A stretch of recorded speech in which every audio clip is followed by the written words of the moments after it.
নতুন হাদিস আসবে, কোরআন আসবে না, আর বিশ্ব নবীর নতুন হাদিস জন্ম নেবে না, তাহলে আল্লাহ থেকে যত মাল আসা, রসুল থেকে যত মাল আসা বন্ধ হয়ে গেছে, বন্ধ হয়ে গেছে।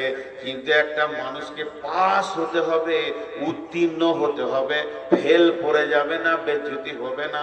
এর জন্য আল্লাহ একটা নিয়ম চালু করে দিয়েছে। আজও প্রতিদিন আল্লাহ তার গোলামকে দিয়ে সারা পৃথিবীর মানুষকে পাশের দিকে ডাকে, প্রতিদিন 10 বার বলে তোরা পাশের দিকে আয়, ফেলের দিকে যাস না। তোদেরকে এমন রাস্তা দিচ্ছি, ওই রাস্তায় আসবি তো পাস করে যাবি, ফেল করবি না। পৃথিবীর এমন কোন মুসলমান নাই যার কানে প্রতিদিন আল্লাহ তরফ থেকেই খবরটা যায় না, হাইয়া আলাল ফালাহ,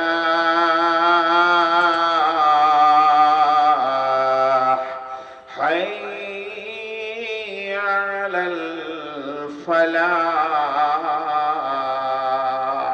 এর মানে হচ্ছে আয় পেয়াদাপুরবাসী আয়, পাকুড়বাসী আয়, অত্র এলাকার লোক আয়, ভবানীপুরের লোক আয়, ফারসা লোক আয়, দেওতলার লোক আয়, আয় ঝিকরাটির লোক আয়, যত এলাকাবাসী আসিস রে, প্রত্যেকটা মসজিদে প্রতিদিন 10 বার, প্রত্যেকটা মসজিদে প্রতিদিন 10 বার বলা হয় আয় পাশ লিবিতা আয়, আয় কবরে বাঁচবি তা আয়, হাসরে বাঁচবি তাই, কিয়ামতের দিন বাঁচবি তাই, কিন্তু গোলাম যাবে না। এখন যদি ছোট করে বলা হয়, বেশি কথা লয়, কালকে ধুলিয়ানে পশ্চিমবঙ্গের মুখ্যমন্ত্রী মমতা ব্যানার্জি আসবে, আর এই বাঙ্গালে কোন একটা গ্রাম দোগাছির অমুক ছেলেটাকে দেখেছে, ওর সঙ্গে 5 মিনিটের সাক্ষাৎ করবে, সরাসরি মুখ্যমন্ত্রী সাক্ষাৎ করবে। ওরে বাপরে, খুশিতে হার্ট ফেল করে দেবে। মুখ্যমন্ত্রী আমার সঙ্গে কথা বলবে, ঝাড়খণ্ডের মুখ্যমন্ত্রী পাকুড় আসবে, 3 ঘন্টা সফর করে এখান থেকে চলে যাবে, কিন্তু পিয়াদাপুরের অমুকের বেটার সাথে 8 ঘন্টা সে মিটিং করবে। এর খুশিতে আর দম আটকে যাবে।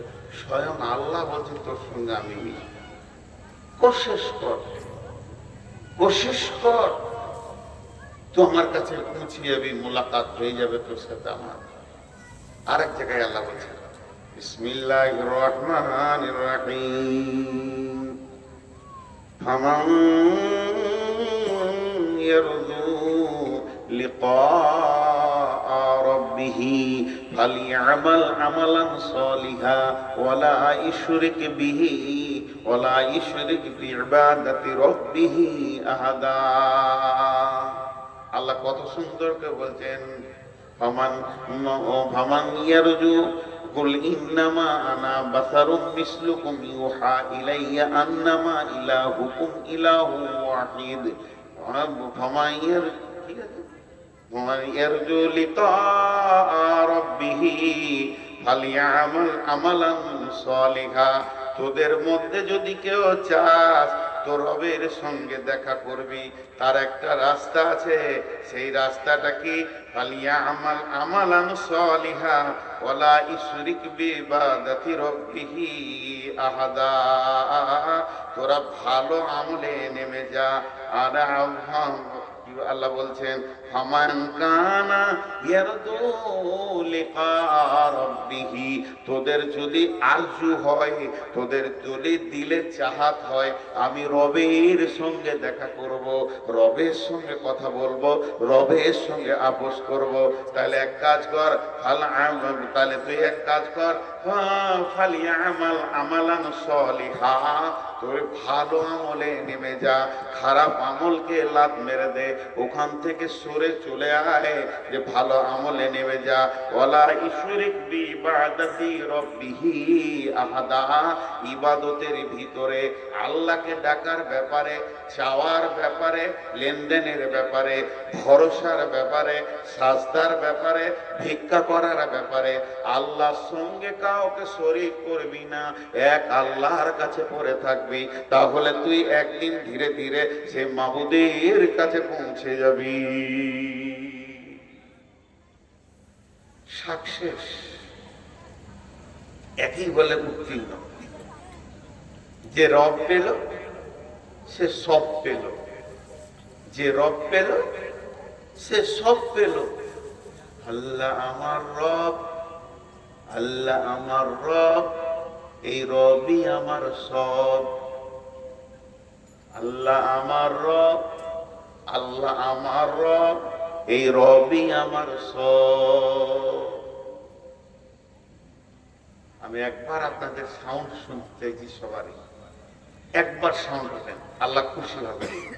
এই রবই আমার সব, খালি সবটা বলবেন, আর কিছু বলতে হবে না, আমি বাকিটা বলছি। আল্লাহ আমার রব, আল্লাহ আমার রব, এই রবই আমার সব। তার আর কি ভিখারি? সে কোয়েনে ভিখারি বলবে নিজেকে। জি, কিন্তু দেখলেন কত গুরুত্ব দিয়েছে আল্লাহ তাবারাক ওয়া তাআলা। আল্লাহ বারবার বলেন, যেদিন থেকে কোরআন নাজিল হয়েছে, নাজিল শেষ হয়ে গেছে, আর কোরআনের দ্বিতীয় কোনো আয়াত নাজিল হবে না। কোরআন শেষ হয়ে গেল, কোরআনুল কারীমটা খতম হয়ে গেছে, শেষ হয়ে গেছে, নতুন আয়াত আসবে না আসমান থেকে। বিশ্বনবী হাদিস বর্ণনা করেছেন, নবীজি চলে গেছেন, হাদিস বলা শেষ হয়ে গেছে, নতুন হাদিস আর হবে না, আসমান থেকে নতুন হাদিস কোরআন আসবে না, আর বিশ্বনবীর নতুন হাদিস জন্ম নেবে না। তাহলে আল্লাহ থেকে যত মাল আসা, রসুল থেকে যত মাল আসা বন্ধ হয়ে গেছে, বন্ধ হয়ে গেছে। কিন্তু একটা মানুষকে পাস হতে হবে, উত্তীর্ণ হতে হবে, ফেল পড়ে যাবে না, বেজ্জতি হবে না। এর জন্য আল্লাহ একটা নিয়ম চালু করে দিয়েছে। আজও প্রতিদিন আল্লাহ তার গোলামকে দিয়ে সারা পৃথিবীর মানুষকে পাশের দিকে ডাকে, প্রতিদিন 10 বার বলে, তোরা পাশের দিকে আয়, ফেলের দিকে যাস না। তোদেরকে এমন রাস্তা দিচ্ছি, ওই রাস্তায় আসবি তো পাস করে যাবি, ফেল করবি না। পৃথিবীর এমন কোন মুসলমান নাই যার কানে প্রতিদিন আল্লাহর তরফ থেকেই খবরটা যায় না, হাইয়া আলাল ফালাহ,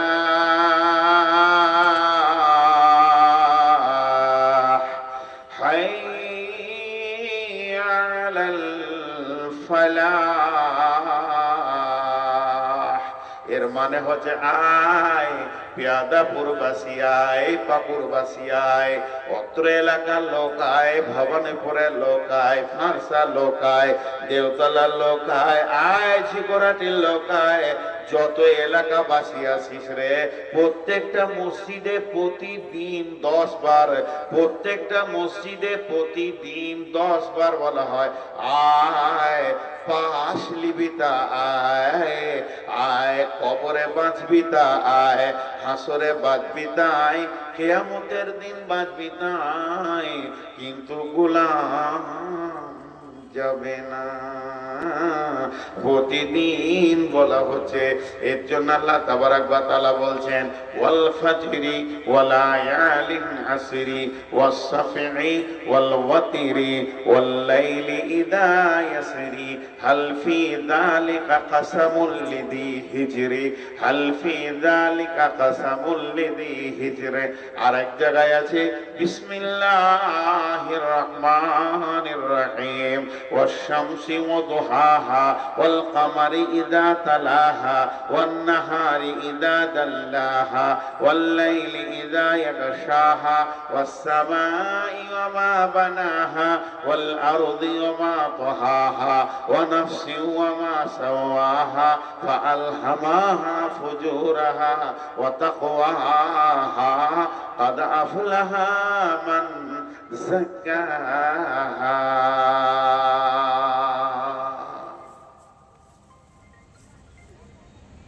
জিনিসটা একটু ধ্যান দেন।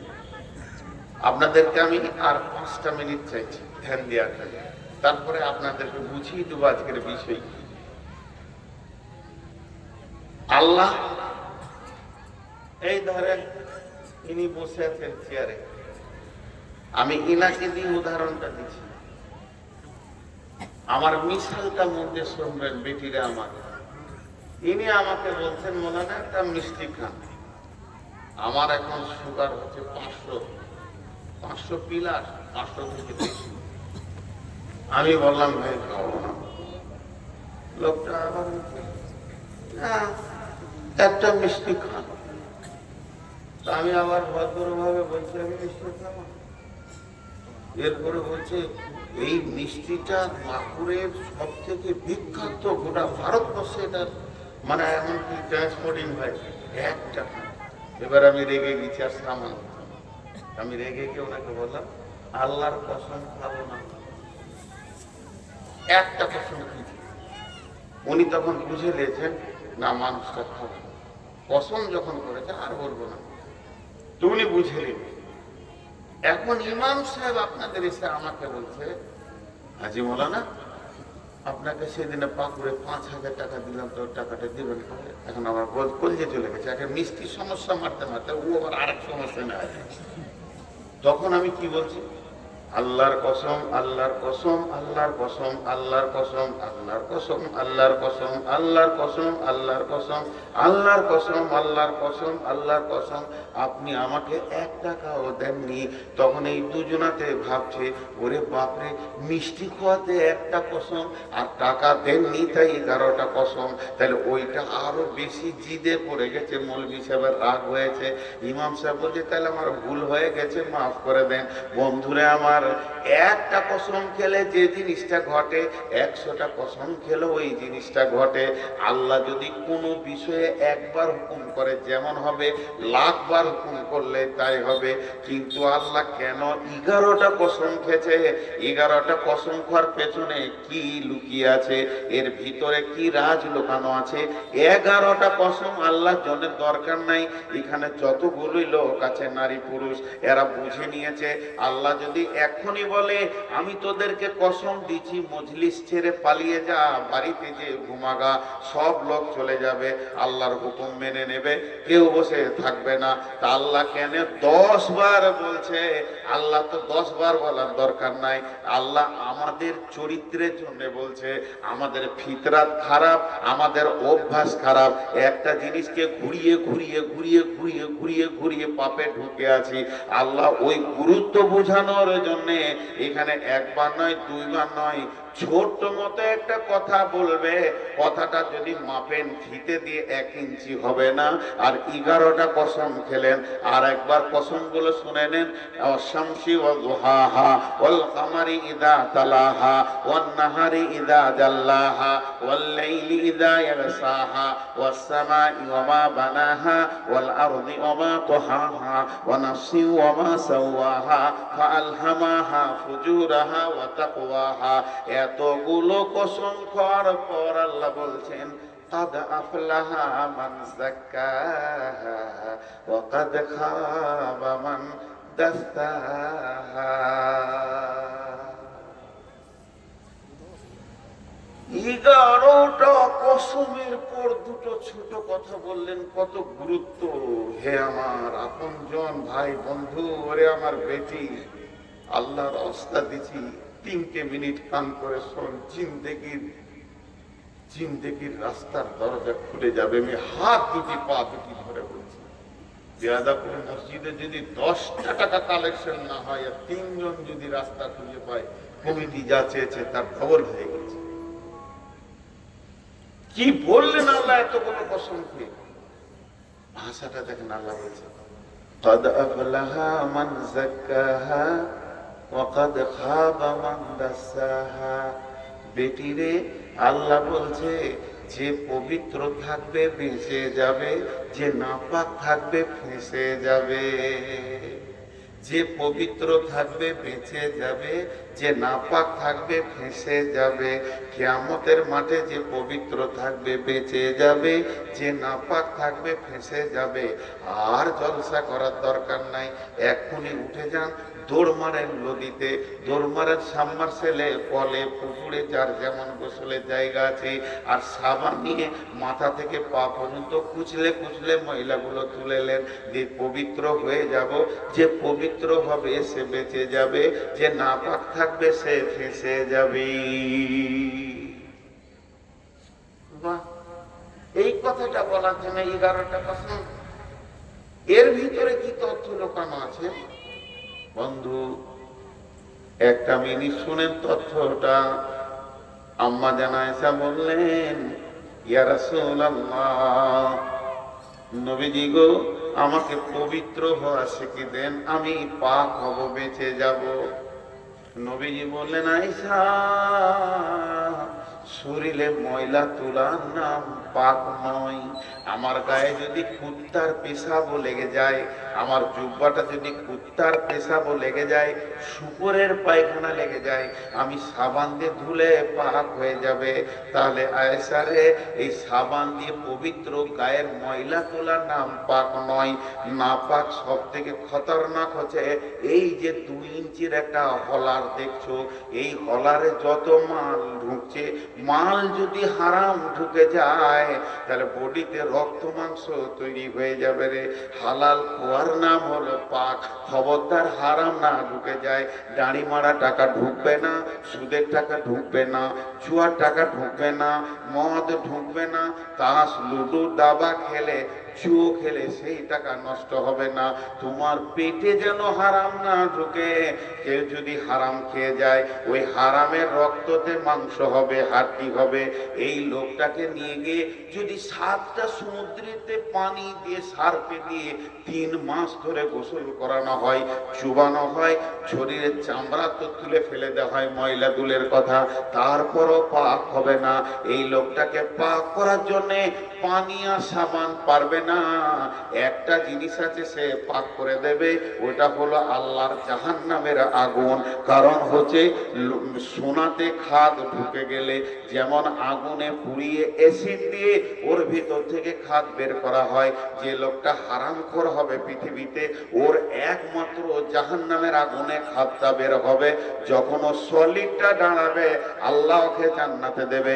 আর যতক্ষণ ওই হারাম লেগে থাকবে, ওকে জাহান্নামের আগুনে পোড়াবে। এটা হলো বড় পবিত্র। এই জন্য আল্লাহ বলছেন যে না পাক থাকলো ফেঁসে গেল, আর যে পাক থাকলো বেঁচে গেল। এটা এই রকম গায়ের পাক সাবান, পারফিউম, আতরের কথা বলা হয়নি বন্ধুরে। আল্লাহ তাবারাক ওয়া তাআলা এরই জন্য বলছে, বেটি রে, কাদ আফলাহা মান যাক্কাহা ওয়া কাদ খাবা মান দাসাহা।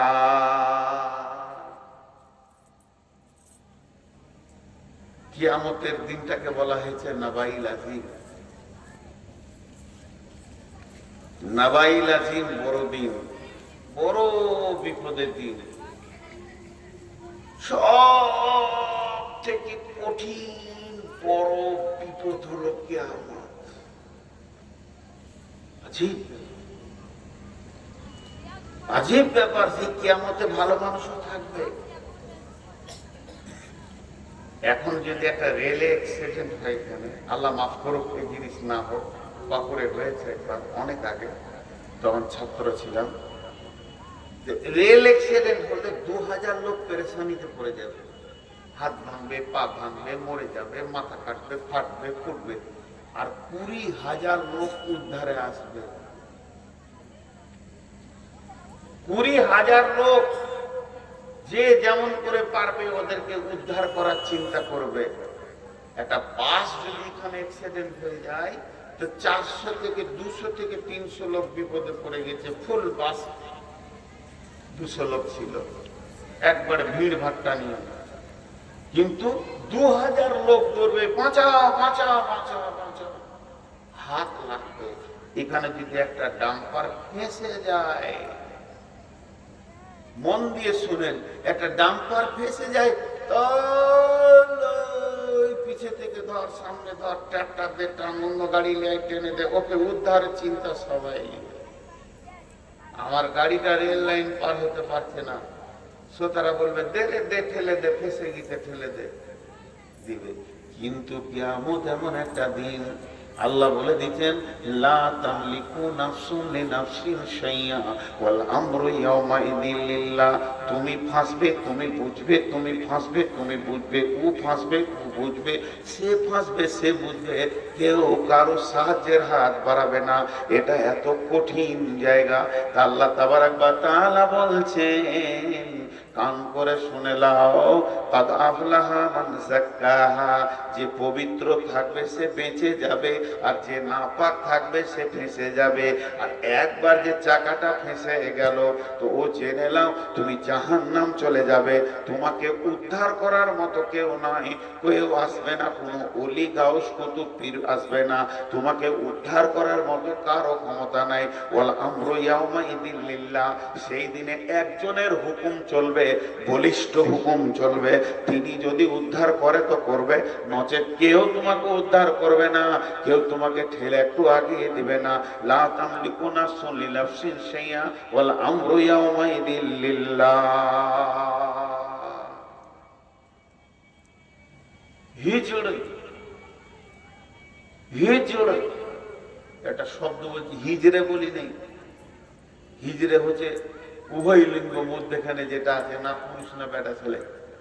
আমি বলছি হিজড়, কোরআনের একটা শব্দ আছে, এইটা মানে হচ্ছে বিবেক। খুব তীক্ষ্ণ ব্রেন যার, তাকে বলে হিজড়। যার বিবেক খুব তীক্ষ্ণ, এটা ভালো এটা খারাপ ও বুঝে, এটা ভালো এটা খারাপ ও বুঝে, যে এটা বুঝে তাকে বলে হিজড়। এখানে কে বোকা আছে? একজন হাত তুলেন যে আমি বোকা, বুঝি না। তোমার বোঝার জ্ঞান নেই। আল্লাহ চারটা প্রশ্ন দিয়েছে হিজড় বলার জন্য। বাংলাদেশে বেশি গাড়ির পেছনে দুটো তিনটে জিনিস লেখা আছে। গাড়ির পেছনে, ট্রাকে, বাসের পেছনে, চোখে ঘুম নিয়ে গাড়ি চালাবেন না, চোখে ঘুম নিয়ে গাড়ি চালাবেন না। আর লেখা আছে মদ্যপ অবস্থায় গাড়ি চালাবেন না, মানে তুমি মদ খেয়েছো গাড়ি চালাইও না। কেন? গাড়ি ড্রাইভার চালায় না, মগজটা চালায়। মগজটা, ওখানে একটা ছোট ছেলে দৌড়ে চলে এসছে, একটা খাসি চলে এসছে, ওই দিক থেকে একটা গাড়ি আসছে, সামনে একটা গাধা আছে। এটা মগজ যখন বুঝবে ও ড্রাইভারি করতে পারবে। আর যার মগজ এগুলো বুঝবে না, ওর হাতে যদি গাড়ির হ্যান্ডেল দেওয়া হয়। জি ভাই, আমার সঙ্গে বুঝতে পারছেন আপনারা? যার এই মগজ এগুলো বুঝবে না, তার হার গাড়িতে যদি গাড়ির হ্যান্ডেল দেওয়া হয়, সোজা রোড বাদ দিয়ে মার্কেটের ভিতরে, সবজি মার্কেটে 2000 লোক কিনা বেচা করছে, মার মার মার মার করে ঢুকিয়ে দেবে ও। কারণ ওর মগজ ঠিক নাই।